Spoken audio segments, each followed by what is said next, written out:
సుబ్బులు, ఏటమ్మా ఇందా నుంచి తలుపు పడుతుంటే తీవేటి? ఏటమ్మా అనా ఉన్నావు? ఏటైనది? ఆ ముఖం అంతా సెమట్లేటి? వాడు వాడు ఆడేవాడు ఓలొచ్చినారమ్మా. ఏటి అంత భయపడిపోతున్నారేటమ్మా? వాడు ఆ రౌడీ రోడ్డు మీద నిలబడి నన్ను. ఓ ఆ సచ్చినాడు యాదగిరి కూడా ఆడిటిందుకు వచ్చినాడు? వాడు నీకు తెలుసా? సన్నాసుడు రౌడీ సచ్చినాడు. ఆడెవడికి తెలదు? వాడు నన్ను చూసి వెకిలిగా. అర్థమైనది, ఒంటరిగా ఉన్నావని యాదవ తొండర బుద్ధి చూపించినాడనమాట.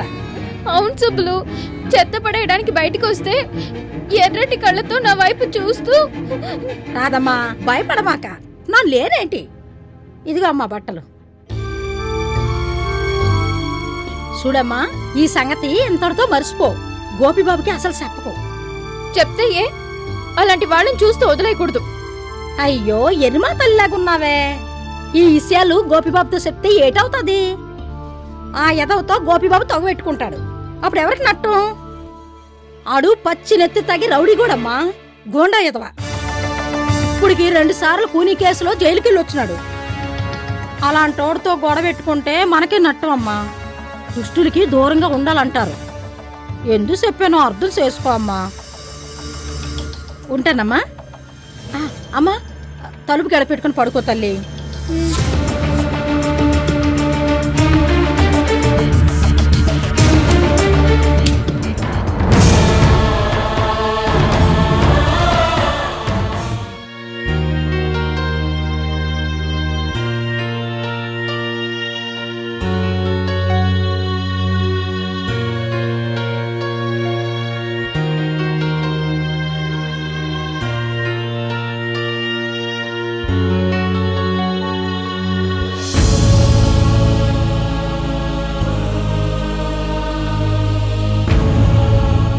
మీ ఫ్రెండ్కి ఇది పరీక్షా సమయం. మామూలు పరీక్ష కాదు, అగ్ని పరీక్ష. అతి త్వరలో మీ జీవితంలో ఊహించని మలుపు తిరుగుతుంది.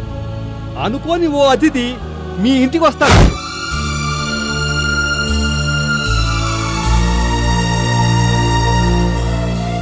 ఏంటి పని మానేసి చేయి చూస్తూ కూర్చున్నా? ఏంటో ఛాయ, ఆ రోజు మీ అంకుల్ చేయి చూసి చెప్పినప్పటి నుంచి నాలో ఏదో విచిత్రమైన ఫీలింగ్. ఆఫీస్లో ఉన్నా, ఇంట్లో ఉన్నా, ఏ పని చేస్తున్నా ఎవరో నన్ను పిలుస్తున్న ఫీలింగ్. బాగుంది. వెనకటికి దేవుడు లేడంటే లేడన్న నాస్తికుడే పరమ భక్తుడైపోయాడంట. అలా ఉంది నీ గొడవ. ముందేమో జ్యోతిషాన్ని పామిస్ట్రీని నమ్మనన్నావు. ఇప్పుడేమో ఏమోనే, నాకెందుకో మీ అంకుల్ చెప్తుంది నిజమేమో అనిపిస్తోంది. అనిపించిందా? అయిపోయాపో. సంధ్య, ఇలాంటివన్నీ సీరియస్ గా తీసుకోకూడదు. తీసుకున్నామా ఇక అంతే.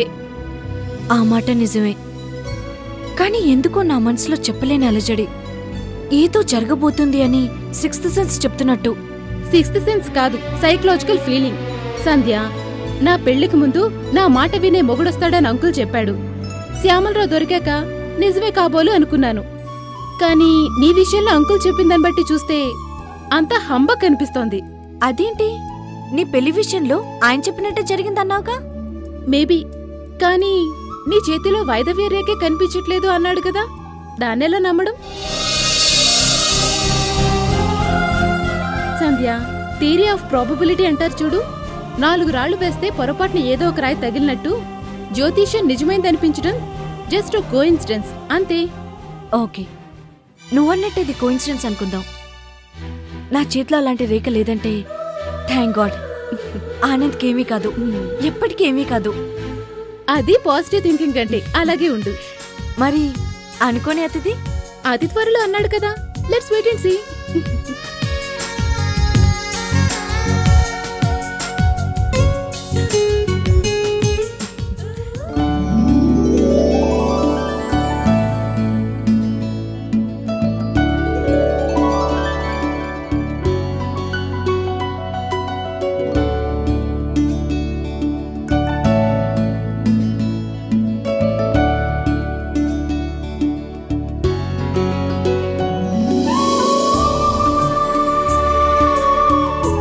నాన్నగారు రండి, మీతో చేస్తాడు ఎన్నాళ్ళైంది?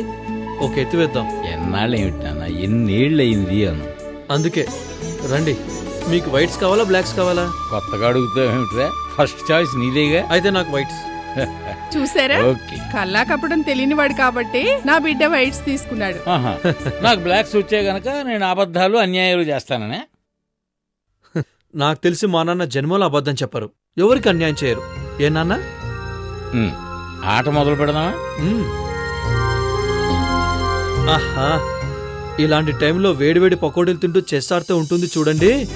ఏమ్మా? నువ్వు ఇలా అడుగుతావని ముందే తెలిసి పకోడీల్ని రెడీ చేశాను.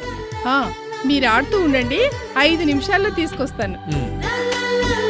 నానా, నేను లేనని చెస్ బోర్డు అటాక్ ఎక్కించారా లేక ఎప్పుడైనా ఆడుతున్నారా? ఏరా, ఓడిపోతానని భయమా? నాకు భయమా? బార్డర్లో శత్రువులను అటాక్ చేసిన వాడిని, చేతుల్లో గన్స్ లేకపోయినా ఒంటి చేత్తో ఫైట్ చేసిన వాడిని. నాకు భయమా? ఏం నాన్న, ఈ కెప్టెన్ గురించి మర్చిపోతున్నారా? రే, నువ్వు ఆర్మీలో ఒట్టి కెప్టెన్ వేరా, ఈ చదరంగంలో రాఘవయ్య మేజర్. ఆడు. ఓకే, ఎవరాట కడుతుందో లెటెస్ట్ ట్రై.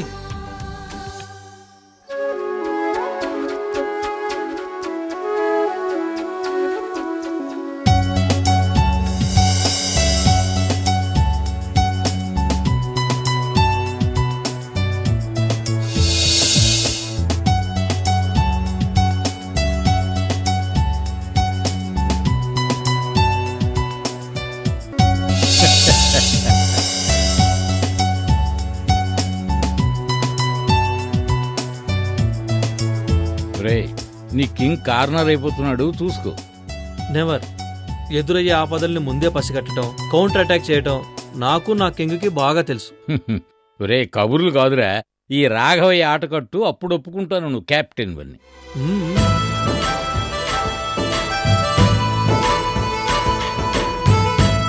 చెక్. ఇక మీ ఆట కట్టు. అచ్చు ఆనంద్ కూడా ఇలాగే ఆడేవాడు, సేమ్ స్టెప్. ఆనంద? ఎవరతను? అతనే ఒకసారి ట్రైన్లో కలిశాడు.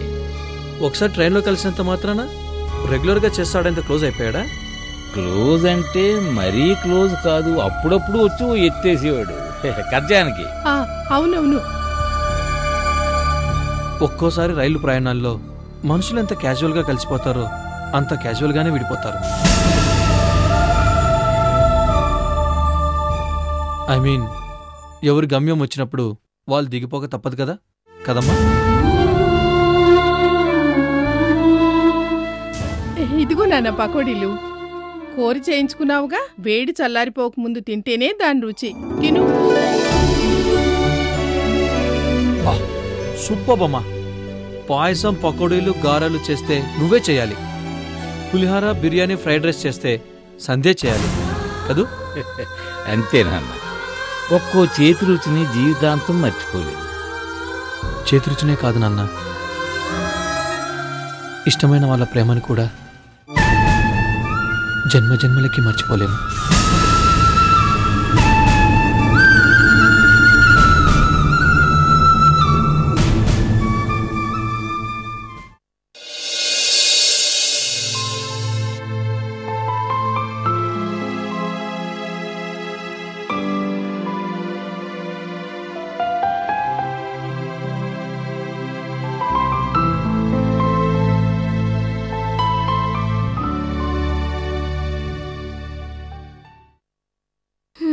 బిజీగా ఉన్నారా? లేదు, హాస్పిటల్లో టిపికల్ కేసు వస్తే దాని డీటెయిల్స్ చూస్తున్నాను. నేను చెప్పాలని వచ్చింది ఓ కేసు గురించేనండి, ప్రెగ్నెంట్ కేస్. ఎవరి గురించి నువ్వు మాట్లాడేది? రాధ గురించి. ఏమైందట? రాధ ప్రెగ్నెన్సీలో ఏవో ప్రాబ్లమ్స్ వచ్చాయట. గోపికి డాక్టర్ పరిమళ గారు చెప్పారు. ప్రాబ్లమ్సా? అవునండి, మన టెడ్డీ నా కడుపులో ఉన్నప్పుడు వచ్చిందే అలాంటి ప్రాబ్లమేనట. అప్పట్లో నాకు ఇచ్చారే చాలా కాస్ట్లీ ఇంజెక్షన్స్, అవి ఇస్తే ప్రాబ్లం సాల్వ్ అయిపోతుందట.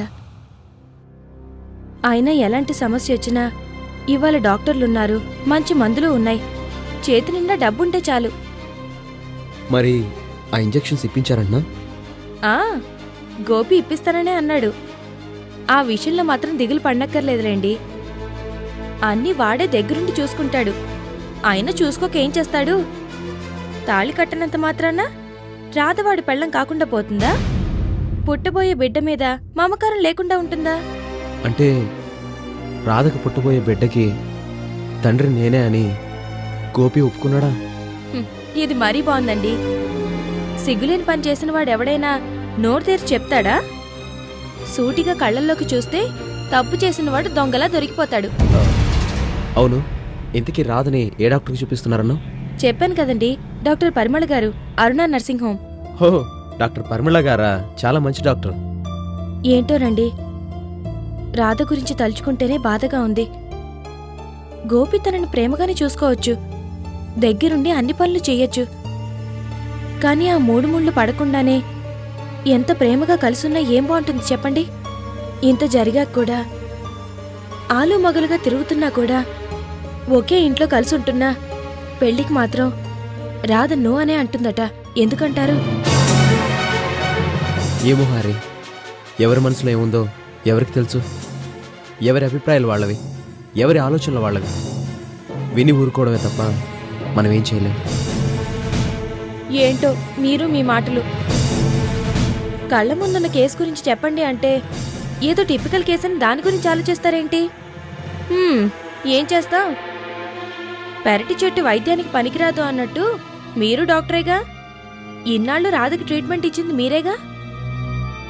ఇప్పుడు ఇంట్లోంచి వెళ్ళిపోయినంత మాత్రాన పట్టించుకోకుండా ఉండాలా? ఏంటో మీరు.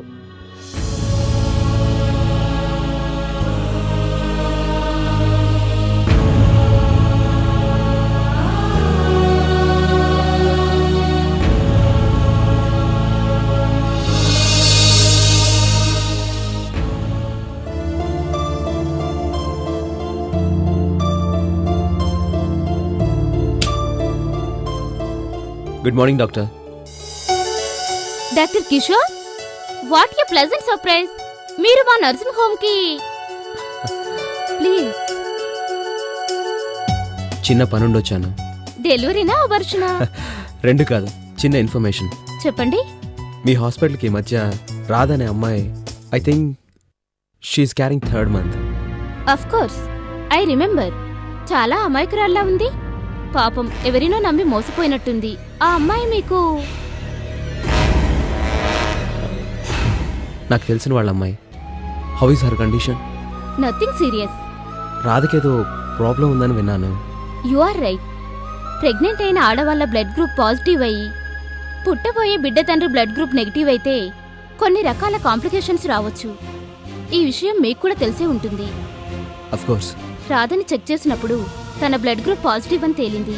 కానీ ఆమె ప్రెగ్నెన్సీకి కారణం ఎవరని ఎంత అడిగినా చెప్పలేదు. ఒకవేళ అతని బ్లడ్ గ్రూప్ నెగిటివ్ అయితే అసలే మోసపోయిన రాధకి పుట్టబోయే బిడ్డ కూడా కాంప్లికేషన్స్ తో పుట్టే ఛాన్సెస్ ఉంది. అందుకే కావలసిన ఇంజెక్షన్స్ చేయించాలన్నాను. Poor girl. కనీసం ఇంజెక్షన్స్ కొనడానికి కూడా తన దగ్గర డబ్బులు లేవు. ఈడియట్.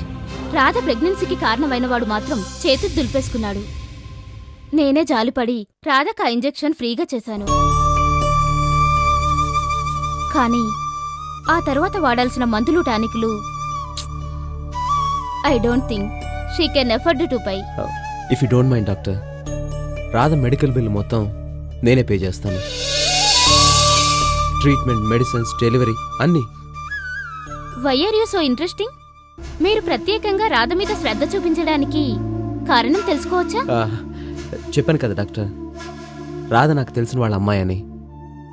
ప్రెగ్నెన్సీ బయటపడ్డాక ఇంట్లో నుంచి వెళ్ళిపోయింది. తనకు కాస్త స్వాభిమానం ఎక్కువ. అందుకే నేను హెల్ప్ చేస్తున్న విషయం కూడా రాధకు తెలియనివ్వకూడదు. డాక్టర్ కిషోర్, రాధ మీకు తెలిసిన వాళ్ళ అమ్మాయి అయినప్పుడు మీరే ఎలాగైనా బుజ్జగించి ఆమెను మోసం చేసిందెవరో కనుక్కోవచ్చు కదా.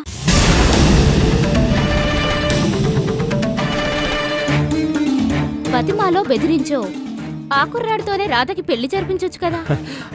Of course. కానీ రాధకి స్వాభిమానం మాత్రమే కాదు, మొండితనం కూడా కాస్త ఎక్కువ ఉన్న పిల్ల. సో అదేంటి మీకు అలా చెమటలు పడుతున్నాయి? సమ్మర్ కదా, please take care of her doctor. వస్తాను. షూర్.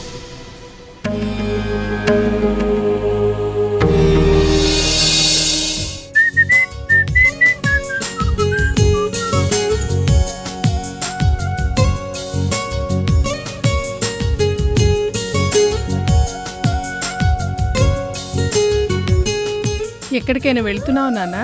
అవునమ్మా, కాసేపు అలా బయటికి వెళ్ళొద్దామని. హాస్పిటల్ నుంచి వచ్చి ఒక్క రోజు కూడా కాలేదురా. అప్పుడే బయటికి వెళ్ళడం మంచిది కాదు నాన్న. అసలే మీ నాన్నగారు కూడా ఇంట్లో లేరు. అమ్మా, ఇంట్లో కూర్చొని బోర్ కొడుతుంది, పిచ్చెక్కలా ఉంది.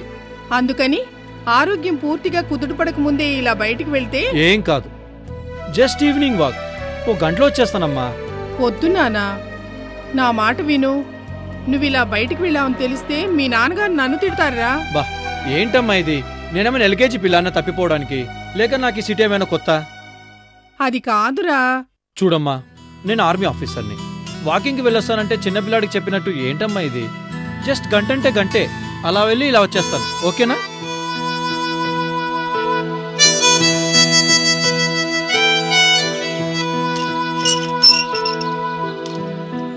వెళ్ళొస్తానమ్మా.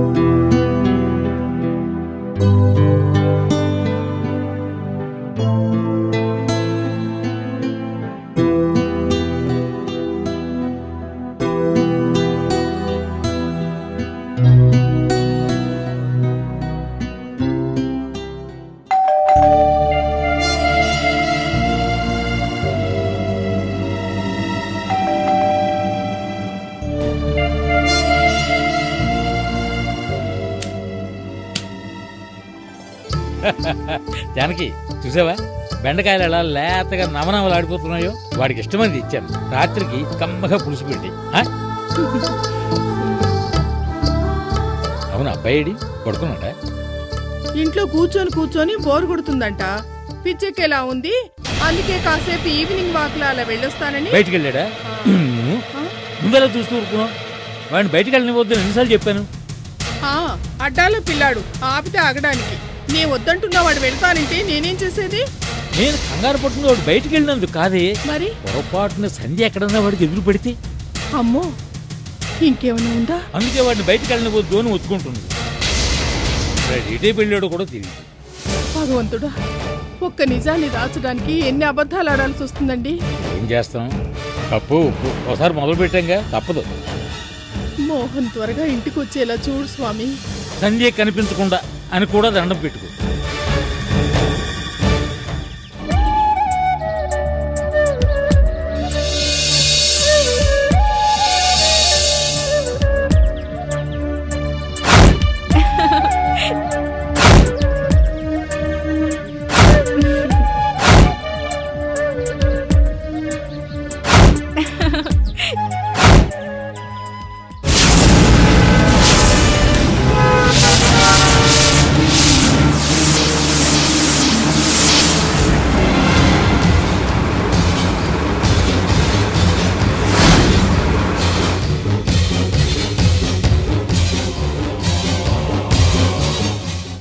వాడు దొంగచాటుగా నీ గదిలో దూరాడు, బట్టలిప్పి నీ పక్కన. రాదాలంటిది కాదు. ఇన్స్పెక్టర్ గారు, నిజంగా అతను ఎవరో నాకు తెలీదు. ఆ దేవుడి మీద ఒట్టు, ఈ ఆడపడుచుని పోలీసులు అరెస్ట్ చేసి తీసుకెళ్తున్నారు.